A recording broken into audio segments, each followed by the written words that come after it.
Justice. We want justice. Sindhi शागिर्दनि जे हक़नि ते धाड़ा जसाफ जसकम सकरंद जे शागिर्दनि सैफरिंद ऐं मुहबरिंद जी अॻवानी में शहीद बेनज़ीर भुट्टो वेटरनरी यूनिवर्सिटी सकरन ऐं सिंध जे ॿियनि तालीमी इदारनि में कूड़नि डोमिसाइलनि ते ॿियनि सूबनि जे शागिर्दनि खे दाख़िला ॾियण ख़िलाफ़ एहतिजाजी मुज़ाहिरो कयो। उन मौक़े ते हुननि मीडिया सां ॻाल्हाईंदे चयो त शहीद बेनज़ीर वेटरनरी यूनिवर्सिटी सकरन में ॿियनि सूबनि जे शागिर्दनि खे कूड़े डोमिसाइलनि ते दाख़िलाऊं ॾिनियूं वयूं आहिनि जेको सिंध जे शागिर्दनि जे हक़ ते धाड़ो आहे। हुननि उहो बि चयो त सिंध जे समूरनि तालीमी इदारनि में कूड़नि डोमिसाइलनि ते दाख़िला ॾिनी पई वञे जेका कंहिं बि सूरत में थियण न ॾींदासीं। हुननि सिंध हुकूमत खां घुर कंदे चयो त अहिड़ियूं गैर क़ानूनी ऐं गैर आइनी दाख़िलाऊं रद्द करे सिंध जे शागिर्दनि खे पंहिंजा हक़ ॾिना वञनि। ॿी सूरत में समूरी सिंध जा शागिर्द सख़्त एहतिजाज कंदा। मुज़ाहिरे में ज़ैगम शाह, महराब सूमरो ऐं अख्तर रिंद पिणु मौजूदु हुआ।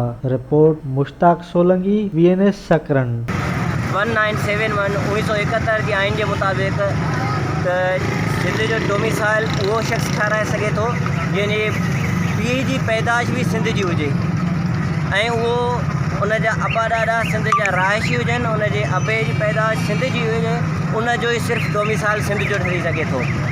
असांजो सिंध गवर्नमेंट खां इहो ई मुतालबो आहे त जेके बि कूड़ा डोमिसाइल आहिनि उहो कूड़ा डोमिसाइल रद्द कयो ऐं सिंधी जेके शागिर्दनि जे हक़नि ते धाड़ो हयो वियो आहे उन धाड़े खे असां चऊं था त इहे जेके धाड़ हया वञनि था इहे जेके आहिनि नाक़ाबिल बर्दाश्त आहिनि।